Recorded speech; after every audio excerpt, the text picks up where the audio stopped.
And so on that point, just want to say a big mihi kia TJ. I think one of the interesting thing about the mahi of human resources is that whether we like it or not, we're actually in the business of people. And normally we're great leaders. Normally we are good at doing one thing or two things, but some of us are not usually that good at figuring out how to work with teams of people and communicate at the right times, and have awkward conversations, but then also figure out how to do that well, where we're crossing our T's and dotting our I's at the same time. So I want to put a bit of a shout out to TJ. Looking forward to what he's got to say about that part of his of the world that he's been living in for some years, but also get a bit of a background about his previous life in corporate, and how he sort of grew out of Hastings here as a local boy, and where he's ended up now in 2021. So let's have a bit of a paki for TJ, please. Kia ora tātou. Kia ora. Kia ora koutou. Ko Hikarangi tuku maunga, ko Waiapi tuku awa, ko Harauta tuku waka, ko Hini Pari rawa, ko Ohini Waiapi woku marae, ko TJ ahau. So kia ora to all. Yeah, name is a bit of a mouthful, I guess. So yeah, TJ for short. It's much easier. Obviously, to expand the full name, it's Tristan Joffrey Mauheni-Zacharias. Is my full name, so hence why everyone just calls me TJ. Born in Wellington for about 6 years, moved to Hastings, to an awesome place called Camberley in Hastings. For those that know it, back in the day, it was pretty it rocked. And then yeah, sort of, well, God, went to school, and then left school about 14 and went straight into Maori affairs. Because I had a knack for numbers back in the day. Anything numbers, I loved. So I worked with an awesome guy back then. He used to be the accountant for the Tairāwhiti or Kahungunu Hiratongi area. It was a, oh God, I can't even think of his name, Sonny Walker. And yeah, he pretty much pushed me into that area with numbers. I think I know this one behind you. I'm sure that used to be my neighbour. Yeah, she's Camberley. Yeah, she used to live on the corner there right next to us. Karate on her, yeah, I think, yeah. Awesome. Yeah, so I did that, went into Maori affairs for a few years in finance, and then got pushed across to Australia and worked for a company called Arthur Anderson accounting firm back in the day, which used to be one of the world leading accounting firms before they went crooked. But I left before that. And no, they didn't go crooked because of things that I did. I think they good. We want to hear about some of those stories, TJ. We want to hear about some of those. Those creative accounting experiences where you actually leave a zero here, add a zero there. Yeah, so I think they did that quite well in the States. And then pretty much came back to Hawke's Bay, and then hooked up with a cousin of mine called, well, he's passed now, Sid Gudgeon, back in the day, and decided to move into running pubs. And we took on a few pubs down the line in the Key West and Levin. We used to manage, used to own, and a few in Wainuiomata, and yeah, stayed there for a while. Then went logging, from accounting to a pub to logging. Father owned a logging company, so we did that. Driving loaders, planting pine trees, and chainsawing. Yeah, a bit different than sitting behind a computer. So skip ahead, went back to school, skip ahead, came to Auckland. So I've worked at a few corporates here in Auckland. I've used to, well, before I started, I was at Sky City when it first opened as a supervisor on the casino floor. Again, all number based. That's why we got the job. And then a mate of mine asked me would I come back and work at the ministry. So I started back at Housing Corp, in charge of one of the finance teams at Housing Corp. And from Housing Corp went into Ford. So we used to work for the financial arm, which is Primus Financial, so that was looking after Ford, Mazda, Land Rover, Jaguar, Aston, and a few others. Yeah, pretty interesting. Very variety of jobs. I think one of the biggest stuff-ups I probably did was remarket the XR6 back in the day. I probably took a few $1,000s off the price of what it should have been when I got rid of them, when I remarketed them. Yeah, I think they were probably worth about 20 odd still after the release. Yeah, I was selling them for 16, 15,000 to dealerships. So yeah, that was pretty costly to Ford New Zealand. But they're probably glad to see the back of me. I didn't think much of the Ford back then. I was pretty much a Holden guy back then. So it was like, I don't care about your cars, they can go. And then I sort of decided that back then, and that was probably in mid-20s maybe, late 20s, I decided that IT was the game. I thought IT was going to be a security industry to work in. So I left with my finance background, went to an IT company here in Auckland, in the city, as the credit manager. And I think it probably took me about 6 months, then became the finance manager. But I didn't want something too hard. I thought credit was pretty easy. And then, yeah, it sort of took off from there, where we ended up buying companies over in Australia. So, across the ASEAN. So ASEAN is sort of your Asia markets and Oceanic markets. I ended up moving over to taking on the country, Australia as the country manager on top of my HR functionalities. And because I got bored, the chairman said to me, "Why don't you do HR? You know law, why don't you go and do HR?" I'm probably the less empathetic person and sympathetic person when it comes to people. I'd rather people just get in and get the job done, and if not, then there's the door. But that's what it was when I first started.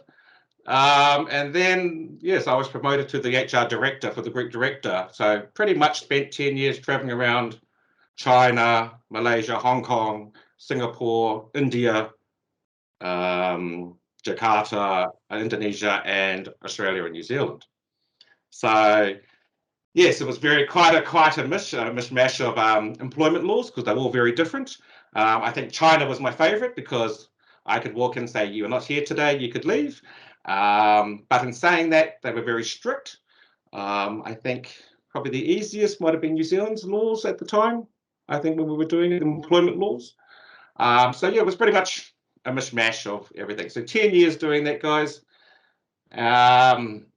Too much traveling, whānau here in Auckland. So I live in Auckland, not about 2 k's up the road from Peremere Maximum Security Prison. So yeah, great neighbours. And yeah, 6 years ago, I decided enough traveling, sick of traveling. I'll start my own company. And the reason for the own company was more the fact that it was like to help small businesses, because I used to do, obviously, as in HR, we deal with a lot of recruitment agencies. I think New Zealand has one of the cheapest recruitment rates. In Singapore, minimum recruitment rate is 22% of total salary, as an example. So they're quite expensive, recruitment agencies, especially when you go up the ranks of the hierarchy. And I thought, what a complete waste of money. So my goal was to come back and find an easier way and a cheaper way that was transparent to support businesses. And so we were right, that was 6 years ago. And yeah, the road was bumpy.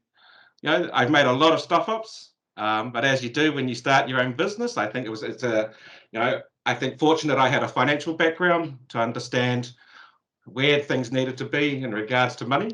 And obviously dealing with IRD and things like that was very key, I think, for me. Marketing, I thought as long as I stuck a name on anything, I called that marketing, which was probably far from it. You know, here's a pen, stick my name on it, hand it out. I thought that was my marketing strategy. Completely wrong. Wasted a shitload of money. Then I think from an HR perspective, it sort of put me in the mindset of, you know, obviously what I needed to focus on and various other things. So that was sort of 6 years ago. Since then, we sort of hit the market. With a hiss and a roar. The first 2 years were very dark, I must admit. They were dark. It wasn't easy. I worked 7 days. I think, Vaughan, you said yesterday, working up to 10 o'clock. Mate, I was probably doing 1 o'clock I get up at 4 o'clock every morning anyway, so I didn't get much sleep. There were a lot of drinking nights to get rid of, to sort of wash away what the hell have I done. But I think what I needed, I had a good support group. I had whānau around me, I had mates around me that told me to keep going. And I think probably my worst thing I did was I tried to take on too many things. I tried to do and be too many things. Because I have a variety of backgrounds and skill sets and experience in industries, I was building websites, I was doing finance accounts, I was doing advice, I was doing HR, I was doing many things and spread quite thin. So with the help of a few people and a good support group, I think the first thing I learned was to pull it all in, focus on what I did well, and work on that. So I think at the time I had about 15 services that we offered. Not bad for a team of 2, but unrealistic. Yes, it was. Especially when you're trying to wear so many hats for various people. And I'm doing HR. No, I'm actually meant to be doing accounts for them. And here I am trying to get into their HR records, and it was the wrong company. So again, I learned that about after 2 years, we started, to sort of realize, and the realization of what we were doing and the services that we were offering. So I think probably one of the important lessons I've learned, a few lessons I've learned is, focus on what focus on. I don't focus on too many things. I try to focus on our core service because I want to do it well, because that's what we do. And I can focus all my efforts there. 2, and this is just for me. I used to set goals. I don't set goals anymore. And the reason is because you can fail goals. And this is only for me. I went to a big seminar, and I was a room of about 80 people. I was the only one in that room that didn't set goals. Everyone does. But they asked me why, and I said, because you can fail goals, and I get very upset if I fail goals. Yes, it can motivate, but it can also, it makes me depressed. So I set milestones. I celebrate milestones because everything I achieve is a milestone, and I use milestones to propel me forward. And that's just me and how I see and how I work, and what gets me up at between 3 and 4 o'clock every day. So I think in a nutshell, that's pretty much me, guys. Obviously, any partai on those things so far, or kei te pai? Oh, yeah. TJ. Tino pai. And there's a question that has come in. I am going to open it up in a sec. There's a question that's come in, which is asking about, downsizing and hemorrhaging in the current environment. And some of your thoughts about that in terms of what would be the quickest way to, really communicate to the team, and also thinking about how they might downsize in an environment like this. Yeah, so I'm assuming we're speaking the COVID environment. Yeah, obviously COVID is a very busy time for people in HR, as one might expect, and obviously because it's the relationship employees have with employees, especially for those businesses that are not potentially funded, say like government agencies that are funded. Tend to hold on to, one of the rules is you lose 40% up to plus 40% of your revenue. Most funded places will not, so they continue to move forward. Obviously, we have a variety of clients from construction to retail to hospo as well, where businesses have completely stopped making revenue from the time we went into lockdown. And it's those businesses that we tend to be quite busy with in respect to obviously, they qualify for the subsidy straight away, but as I think I mentioned yesterday, it's not a given that you can automatically straight away change your employment arrangement, your relationship with your employees. It is all about consulting and negotiating with your employees, and you have to have it agreed to in writing that you want to make various changes. So, for example, the government details the best efforts is 80% if you can't afford to pay 100% of the subsidy. But that has to be negotiated and communicated with the employees. Obviously, to apply for the wage subsidy, you need permission from them in writing that you can share their information for starters. As many would have noticed, probably the first lockdown, they sent everybody's employees' details into the bins. They got the subsidy, but there was no permission from the employee. So I got contacts in the ERA. Their caseloads went up 800%. Based on misinformation and things like that. But also at the same time, and coming back to the question at hand, is that there has to be very good reason why you would need to reduce. Obviously, the subsidy is there for that reason, not to make people redundant during this period. And so best efforts are that you would try to keep your employees, even if you had no funding, then you are able to pay the subsidy.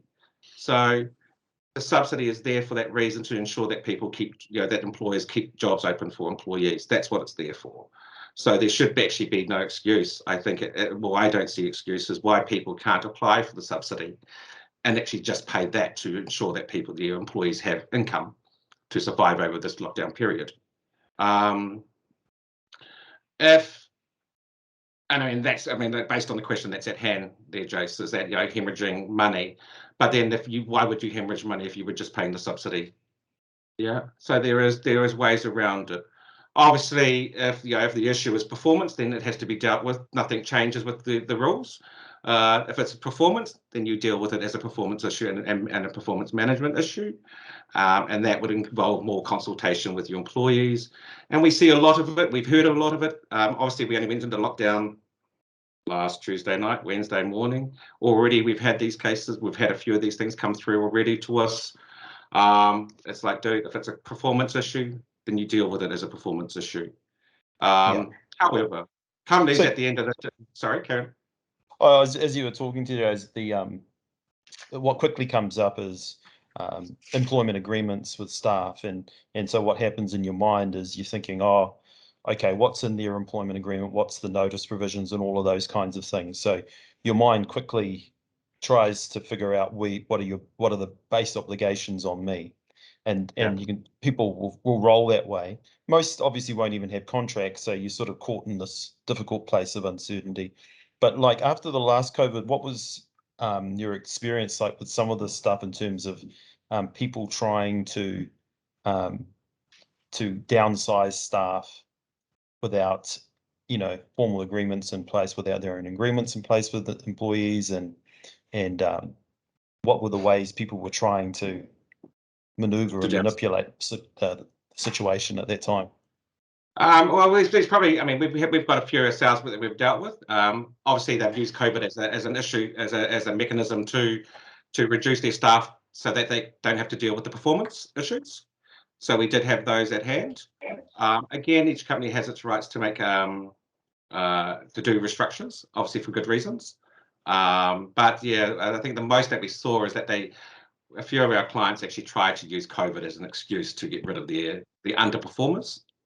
And saying that, our advice was to consult and work with the individuals. Obviously, the excuse of money. It doesn't help when the new owner drives around with a new late model Range Rover, and here they're stating that they don't have anything in the pootia to afford top-ups. So that was quite a given. It was like, dude, you've just bought a new Range Rover, you've got money, so you'll be paying. And it's just probably talking, the most things that we've done with our clients is just the reality of where we're at and where we're in. Yes, we've had businesses that have pretty much suffered, but all they did was apply for the subsidy to see it through and then deal with the matter after COVID. Was probably the fair and reasonable thing to do. ERA is always one for fair and reasonable, but there's no textbooks around what is fair and what is reasonable. We've had issues. We've been to the ERA a few times where they say, we'll pay this, we'll do this extra, we've given this, we've given that, but it comes down to them at the end of the day. So I always try to encourage clients, paying an extra $500 or $1,000 might save you paying $20,000 for the little mistake that you've made, because ERA fees are quite expensive. dependent on what action you're going through and how the employee has felt. In saying that, as we all know, I mean, a good example was the warehouse itself. As we all know, that was all publicised over the news and the media because of what they did with their employees and trying to restructure and make quite a few of them redundant. Obviously, they stuffed up and had to backtrack and re-employ everybody. There's been quite a few big organisations. The bigger, from small to corporates, it wasn't clear. As we all know, with COVID the first time around, the rules changed. Come in the morning. That's how we're doing it. By lunchtime, it had changed. So our advice to our clients was stay the course, apply for the subsidy if you need the cash, and then we deal with it when we exit, and hopefully the business is still intact, especially with the payment. Oh, we're going to open it up, guys. So, kia ora, Crystal, welcome in. And for those that have just joined us, we've got TJ Mauheni's talking about HR and what we should be thinking about, particularly if we're hemorrhaging at the moment, or we're thinking about how we might be able to sustain things and how we should think about going about this. And it's an opportunity for us to pitch in. And also, if there's any questions that are on your mind in terms of HR, it doesn't matter whether you've got 1 staff or 100 staff. The issues are similar anyway. So use this opportunity to also pitch some questions back to TJ. And so, yeah, open it up. I think for some, it's quite interesting looking at some of the things we do, and some of the things that we have noticed in the past, probably in the last 8 months, is the number of businesses who don't have the right documentation for the employment relationship. There's quite a few. I was quite surprised how many don't. And obviously a sound employment agreement, a position description, policies, or a handbook around how to deal with your things. These are key because these protect you in these various areas. It's very hard, especially, well, it's very hard for all, but for employees, obviously, they need to make a living, they need to feel safe and secure and everything else, and income is the key to that. But also, and I'll get to the second point, but if they feel that they're not being treated fair or reasonable, or that they're being pushed into a corner, and we have seen this, where they'll potentially make a complaint. Once it goes to the complaints and they start digging, if you've got no employment agreement, no JD, no handbook or policies, you pretty much just get we don't have checkbooks, but you get this, get the checkbook out because it's time to pay up. Yeah, it's a good point there. It's a good point there, TJ, because and even if you have an agreement, normally there'll be nothing in your contract which will say, in the case of COVID, your obligations are this and the employer's obligations are that. And so you can see that there's a large gap that exists at the moment about how you would manage effectively an early redundancy and knowing that it's not a normal one, it's from an external force, what you would kind of call sort of acts of God, acts of nature normally in contracts. How are you seeing that, TJ, in terms of that unspoken thing in people's contracts, and how are you seeing employers manage that? You see warehouse have obviously managed that badly, but for small, medium businesses, what would be the best way to manage that sort of uncertainty, even if you do have a contract? The uncertainty, I think, for them, obviously, is making sure it's discussing things for people that have none of those documentation. It's obviously engaging and making sure it is key. And I mean, you can always, it's what we say is that I tell clients, I said, if you got a thing, I can't help you, but we can help you beforehand. And so I think from our perspective, what we've tried to do is with businesses is trying to implement the core to ensure that business is compliant. And I always said, as we've said and seen in the past 8 months, the number of them. So the key thing straight away is that, guys, there are tools out there as well, like the MBIE page to create a position, to create an employment agreement. Again, I think, the issue we see is that people don't know how to apply the application. Do I tick this box? Do I select this? Do I select this option? Do I select that? Because some don't understand it, which is fine. But I think also is, I see it as an investment, not as a cost, because if you invested in your business, then you will invest in various things to ensure that you're compliant to go forward to cut your losses and to cut the cost of potentially writing a nice big check to your employees. Yeah. So But tell us about that. Tell us about that, TJ. Like, if you knew you had a month, you had 10 staff, and you're probably going to run out of money by mid-September, what would be the kinds of things you would be thinking about now? Let's just say that they actually had agreements. What would be the kinds of things that you would start thinking about sort of early on in terms of your communication to staff and how you might think about contracts that are there and thinking about what might be the sort of comms that will go to your own people? in regards to potentially the business running out of money in, say, September. Yeah. I think, if, you know, obviously for businesses, you know, cash flow and forecasting is quite important from a financial perspective, knowing where your business stands. I think, you know, if you haven't had the chance to, you know, potentially put reserves aside and the money is going to run out September, the first impact, your biggest asset and your biggest liability are your employees. So the biggest cost, you know, and the most important to ensure you run your business. So communication is key. Letting people know where you stand. You don't obviously have to divulge and say to them, yes, we've got, you know, $10 in the bank account, but you work at saying that, hey, look, we need to potentially make some arrangements or changes. If redundancy is a key, then there is a redundancy process, and that normally, you know, you would weigh up. Business owners should be weighing up, you know, what can they do without. If it comes down to resource, then you would look at potentially the restructuring process, which is you know, it's a very straightforward process, but one that has to be followed to the T, and has to be very transparent to the employees, and it normally involves 3 meetings, but spaced over an amount of time, without going into exactly how to do it. And then, but that's weighing up your cost of your employees. Again, is that, or, for example, we've just done some at the moment where businesses can't afford, they don't have anything in the bank, not the one that's driving the Range Rover, but others, where we have applied for the subsidy, and we have communicated with staff, we have sent out letters to all the staff, because there's a negotiation and communication time for that, for the acceptance, and explaining that the business, for us to come out of this lockdown together, our main concerns are the business comes out intact and can carry on, and that our hope is to not lose jobs. But also stating that, you know, depending on how long we're in here, there are potential for redundancies. We always make that clear, so people understand, you know, what the business owner is going through. Goodbye, DJ. Yeah. Just I see as a partake from Libby, so Libby, I'll hand it over to you if you've got a sort of follow-up question on that, and don't forget to unmute your mics.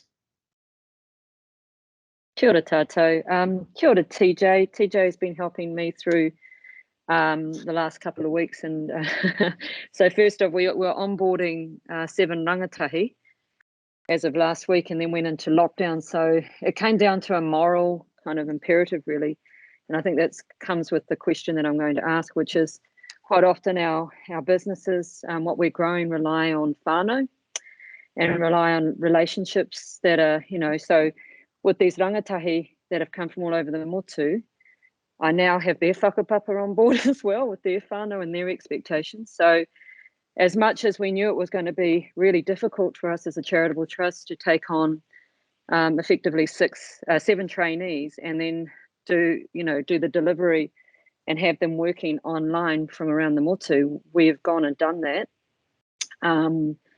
And I guess my it comes to the performance part of the question now, TJ, because you mentioned that, you know, performance, I'm not talking about these rangatahi in particular, but, you know, we're now having to moderate what they're delivering when they're not in the space with us, and we can't support them as much as we would if we were physically all together. And also it's relying on the staff, the kaimahi that we already have at Māori land now to do extra to be able to support those rangatahi. So it's kind of, you know, we're stressed.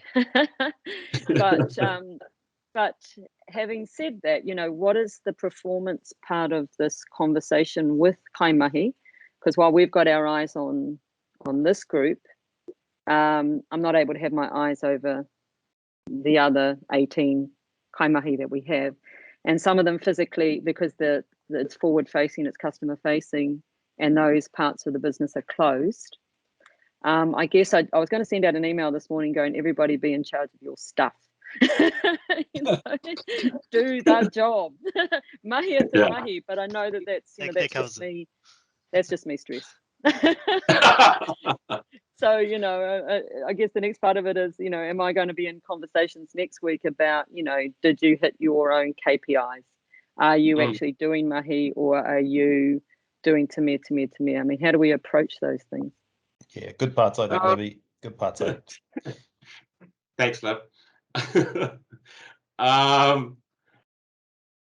Obviously, going into lockdown and and being able to work remote, and what we've seen in a lot of organisations is a high trust model between you as the employee and your employees, because obviously you're trusting that they will continue doing what they need to do when they need to do it.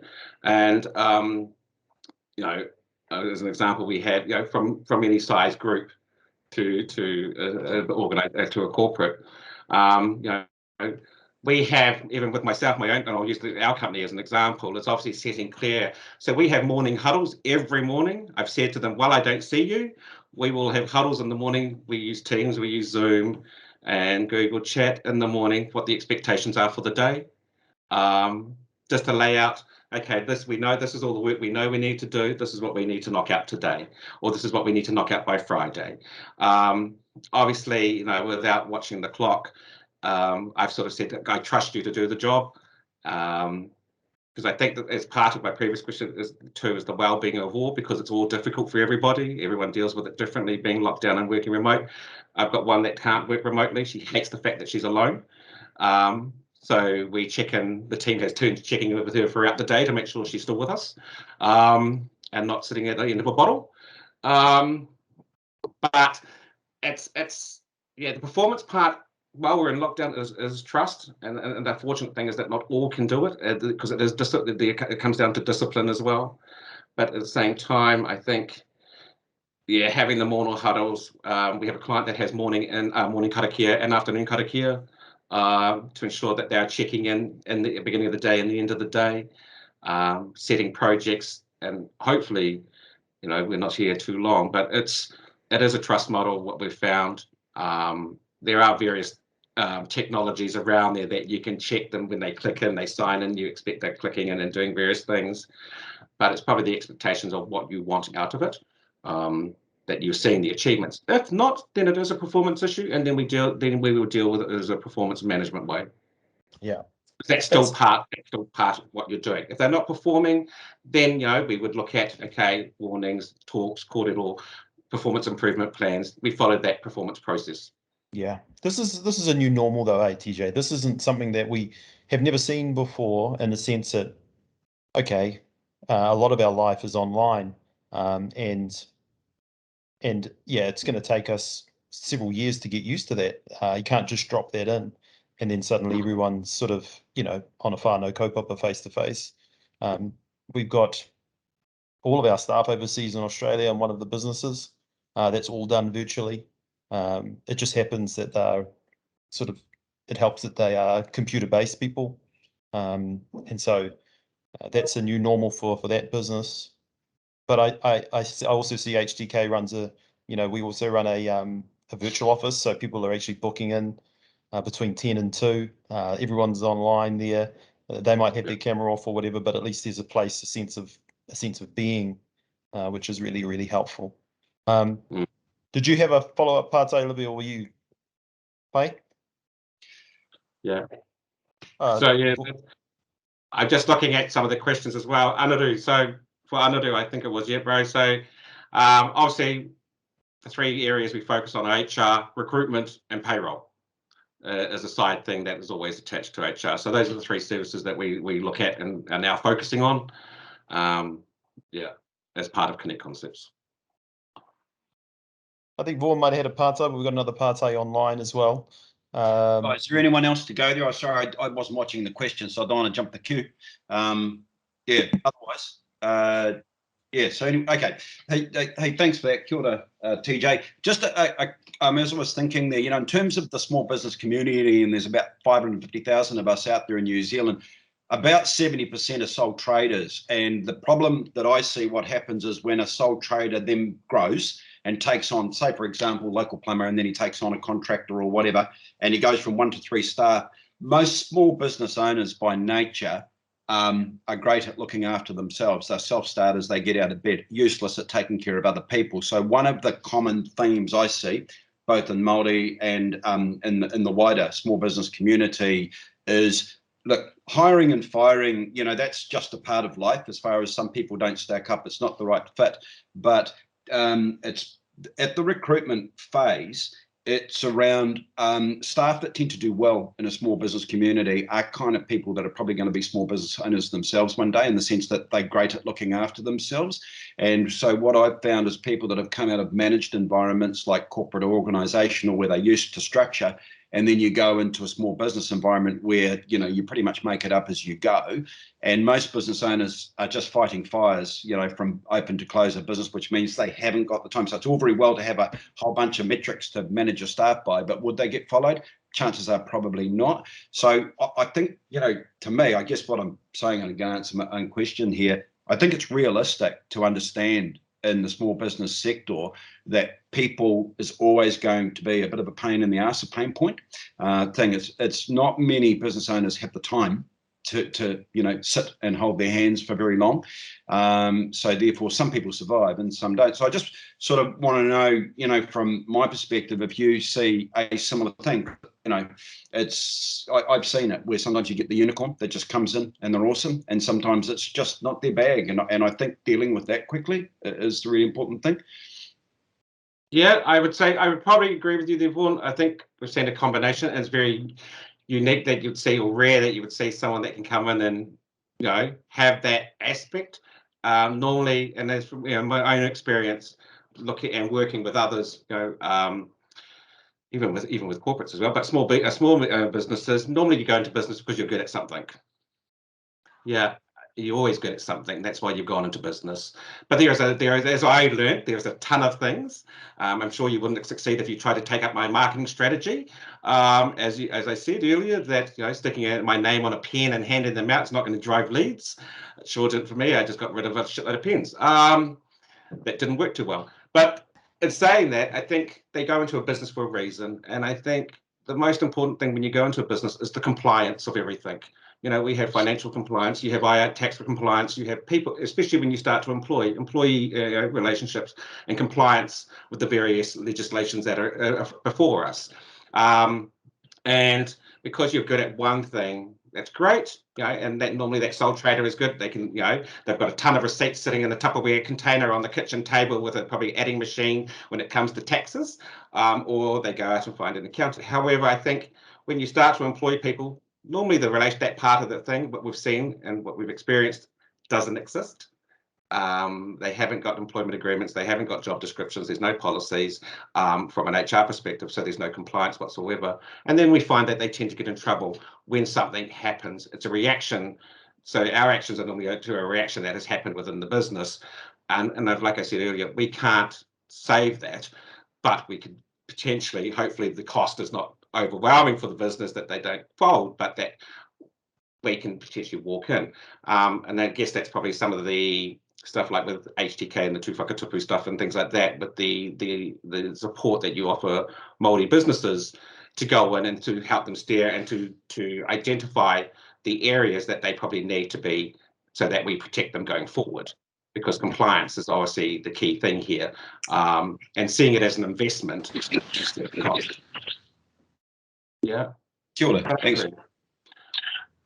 I think the other thing, just while you were saying that, TJ, is that you've probably got that group of customers that are sitting there with their ass in a sling, not, you know, certain whether they're going to make it through lockdown, you know, if it's a month or whatever, and they've got 2 weeks of cash in the bank. So, you know, they're laying awake, staring at the ceiling at night. there's that group, but then there's also those that have got the capability to transition from our current situation. Let's face it, the government's kind of giving the signs now. We're going to move out of, the pipe dream of a zero COVID strategy through to suppression. And so how long does it take to get there? Is it when vaccination gets up to a certain point or whatever? And so therefore, what does that market look like? And is my business viable in that market? Because this market right now, no one's really viable in that market unless you're a supermarket. So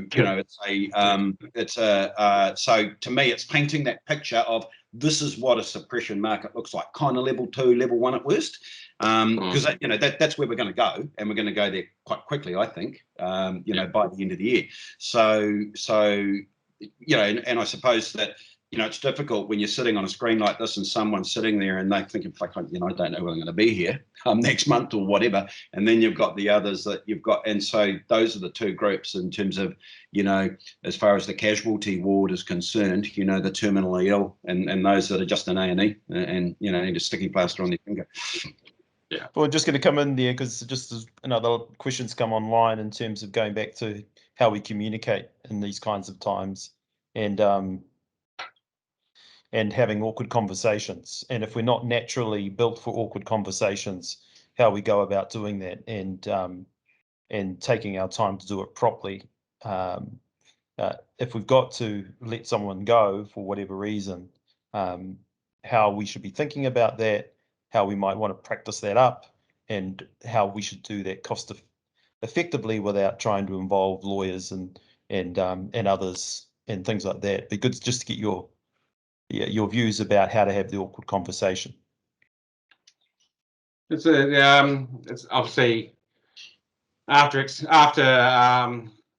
having to have those awkward conversations quite a lot in the past, so you become accustomed to that, but you then understand the outcome, so always prepared. But for new people that haven't had that, or it's obviously always awkward.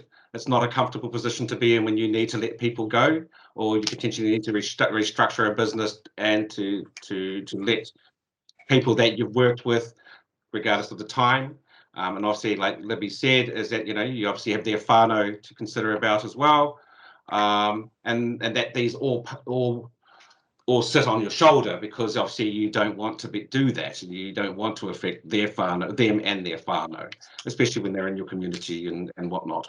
It's always a hard position to be in. Obviously, I've learned over the years and through many and experiencing it myself, being made redundant from a few positions in the past. It's never an easy thing for both sides. I agree, but I think it's being if you're doing it for the right reasons, I find that it's easier. If you're doing it for the wrong reasons, it's harder to maintain. Because I have seen that as well, that if you do it for the wrong reason, they tend to stuff it up somewhere because it's not true. But if it's or you go and get a professional to do it. But if it's true, and you're suffering, you tend to be more fair and reasonable. As I mentioned, is the key words that the ERA always look at is, are you fair and reasonable? And you will try and do as much as you can to prevent it happening, but it has to. And being open and honest and transparent with your employees. There are obviously opportunities. Can they do this job? Do they need to can they do another job within the organisation? Is there redeployment? Or we've had others that have come in and hey, look, there's a job down here. Or you offer EAP counselling for these areas. Or hey, look, here you can go to these areas to do that. Often It's a good point there. Good point there, TJ. If you're doing it for the wrong reasons, it's going to be hard from the start, no matter how good you are at communicating. And at that point, you might need external help if you're doing it for the wrong reasons. But Jace, to be fair, wrong reasons all come down to one man's opinion, right, or woman's, and that's the business owner. So because people are always, their reasons are going to be their reasons, and so my belief is that most staff have great animal instinct, and they know that that uncomfortable discussion's possibly somewhere down the line there. I think one of the difficulties I see is that once the business owner has found the courage to have that hard discussion, it's navigating the minefield legally so you don't fall into having to write a bloody check as an exit, you know, in terms of a grievance or whatever. And so, you know, the fundamental basics of if you're going to open your trap, this is what's got to come out from a legal perspective. And that's the hard reality of life. It's playing the game, because it is just the game. And, you know, if you have never done it before, it is always, you're right, there are traps to fall into. And so we've worked with a number of corporates, we've worked with a number of businesses on the restructure process many times, and it is a very straightforward process. But it depends on how it's worded, how you've interacted with them. You know, to ensure that they can bring a representative to every single meeting. Failing to do that one little step can end you up at the ERA. So there's like a checklist. I mean, but the thing is, with HR, legislation is one area. With HR, it's not one shoe fits all. Potentially, it's, you know, we could say, depending on how the audit will go with your individual kaimahi, how things might, what we need to do next. But there are normally saying, okay, with a restructure, this is the engagement first here. Well, it's always a proposal to start with. You always propose the change so that you have that dialogue together. You give them the opportunity to feedback and give them their, you know, how they see the picture and any changes that they might want to make. Then it's time for consideration. But the business owner, at the end of the day, the business owner still has its right to make its decisions based on as they see. But as you see, it's having that fair and reasonable process as you go through to come to the end. And, you know, we've seen some that have tried to rush it in a week. With, you know, who have been punished for that because they said the time was not fair and reasonable. We've seen others, you know, so again, they followed our process, they just cut the time down into a week, and they were punished for that. So yeah, it's just following the process. If in doubt, you know, I always say, you know, we do it ourselves. You know, we obviously deal with a lot of immigration. I'm not an immigration expert by any means. We know so much, and obviously the rules are changing. But we engage with professionals because it is something that we see it as an investment for our business to ensure that we know what we're talking about. So for those that are out there, and for those that we see, you know, the likes of HTK, even ourselves. It might be a selling pitch here, but, you know, it's these types of services that will support and help businesses move forward. And I think, you know, having it out there and the likes of yourself, Vaughan, Jason, Pete, you know, the services that you offer to these business owners is key to ensuring that they carry on forward. Ka pai, TJ. Ka pai. Okay, we've got a couple of minutes left. If there's any other partai or questions or observations from yourselves, Crystal, Danny, Libby, if there's any sort of final thoughts, comments, yeah, please chip in. And I've got a sort of a lead on from that sort of question. So more specifically, if you've got a, so it's down in the chat, if you've got a fixed term staff that you are not going to be extending their time, how would you go about communicating that? So I guess it's a little bit easier because it is going to be fixed term staff. I mean, you've said it there. It's fixed term. There's an end date to the contract. So normally with a fixed term contract, you would also have your termination clauses in your contract, and I'm assuming there's a notice period within that in those contracts as well. So if it says, say, 1 month is a notice period, you're a fixed term, your contract ends at the end of August, then I should have given you notice, 1 month's notice as well, to say that we were not renewing your contract, and then that person would then obviously leave the business at the end of their fixed term. Yeah, does that answer your question? Yeah, I think so. And also, like, with that sort of process, and also with the letting people go process through the proposal, is that like through, you'll have a sit down meeting first with them, and then talk about the proposal of letting people go, and then is this regards to fixed term? Is this regards to fixed term? Yeah, or to both. Fixed term is obviously, like I said, fixed term is a start and an end date to an employment arrangement, a relationship. If the business owner cannot see that there is a need for the fixed term contract at the end of that contract, and obviously as you know, keeping an eye on the business and whether or not they need resource, a month out, if the notice period was a month out, then you would sit down with that kaimahi and you would have that cordial with them saying that, hey, look, obviously your contract's coming up in a month's time, we won't need that, that position won't exist anymore. And obviously, unfortunately, we will have to let you go at the end of your fixed term contract. And then that's normally, and that is straight up, there you go.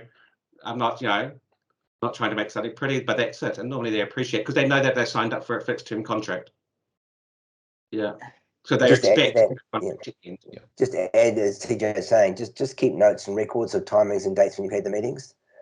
I mean, sometimes in the meeting it all goes okay, and then they leave, and 3 weeks later, and you didn't give me enough notice or something like that. So just keep records of dates and timings. And in my experience, I've always had a witness with me or someone to support me.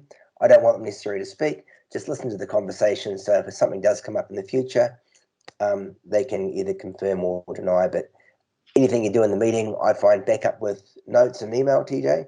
Thanks for the meeting today. Just confirming what we talked about and whatever. Any key points. Normally your employment agreements, especially under the termination clauses, will state how you would accept resignations. And normally it states in writing. Either way, it says, the employer must write to you. As an employer, you will write to them as well. So normally, like Pete said, there is probably some correspondence in between the two parties to acknowledge that is the decision and the actions. In regards to permanent, obviously it comes down to whether it's restructured or term, and the clauses whether performance as a way out, depending on the process and the seriousness of the misconduct. And obviously what classes as that. Serious misconduct can potentially be instant dismissal. Misconduct can be final. Then done. Some businesses are now saying, we've got businesses being so micromanaging where, the shoelaces are not the wrong color on your shoe. There's a note to file, as an example, was one of our retail. But that's important for them because that's their image and their brand. You can't have white shoelaces. It has to be black. So as an example. So those are note to files. 5 of those, you get a written warning, as an example. But it's a process, and that. So with those processes, it comes down to the business has its right to how they manage the process. But as long as it's what's classed as serious misconduct, and poor performance. But there's normally ways around it. You do have flexibility in how you apply that in some of those areas, but that normally should be also outlined in your policies and your agreement. Yeah. Ka pai, fellas. Just to throw in here, there's a tension between the law and kaupapa Māori on this, and one of the reasons why you sort of circle round and round on this is because whilst there's a legal process, we like to do it kanohi ki te kanohi. We do like to do that because our teachings tell us that's actually the best thing to do, and so you quickly end up getting there. Actually, in the end, whatever way you do this process, you're face to face at some point, whether you do it in the beginning or you find yourself having problems at the end. You're gonna end up or start with kanohi ki te kanohi. And the part about this is that because we talk a lot about whānau, it raises the expectations, no matter whether they're on a contract of service or whether they're on a contract for service, or whether they're a fixed term agreement or whether they're an employment agreement. And so what happens in today's law is that they can quite easily argue that they're an employee, and there are, if they've been there for a period of time, even though they're on a fixed term, there is a lot of weight of their arguments to be able to argue that successfully. So all I'm saying is that in the law, it's not easy to get rid of people. It's not a done thing and not easy thing. And so you do have to go back to our tikanga on a lot of this if you want to make it easier for yourself. Because the law actually is not that helpful. It can be helpful in terms of process and getting us to think about it. That is, give people a reasonable amount of time, communicate, don't go into a hole, don't come to a conclusion straight away, give an opportunity for whānau to be able to contribute to your problem as much as it is theirs, and then come to an agreed arrangement. So, we've got to use our Māori intellect, and we've got to use Pākehā law and bring some of the good stuff of both together, and find a way out of sometimes really, really difficult situations. Ka pai, everybody. I want to give a big mihi to TJ. Thank you for coming in and stimulating the debate, because what it does is it gets us to think a lot about how we are not just thinking about our whānau in times of COVID, but actually how we are treating our whānau all the time, not just in COVID, how we're communicating, how we're working together, how we're sort of reaching out when we're in lockdown, all of those things, and reminding ourselves to be really good communicators. So just on behalf of HTK and everyone here, TJ, just want to give you a big shout out and thank you for joining us today. Awesome, right? Thanks, man. No, thanks, Jace. Yeah, pleasure. Nice to see some familiar faces. No doubt I might hear from you a bit later on. I think, yeah, look, I think HR is a beast. I didn't think I'd actually be in HR. I thought I was stuck in finance. But yeah, I find it interesting, challenging, rewarding. Yeah, it has its ups and downs like anything we do. But I think, yeah, the first thing is, I think probably key is, always communicate to your kaimahi, so they are aware. And I think, especially those small business owners, so they know where you stand. It's consult with them.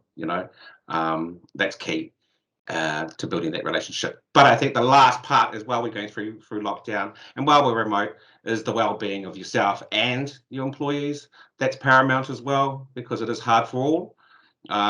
Sometimes think, yeah, I'm staunch, I'm tough, I don't need to, but it does take its toll on everybody. So just be mindful, look after yourself so you can look after the others. Cool. Kia ora, TJ.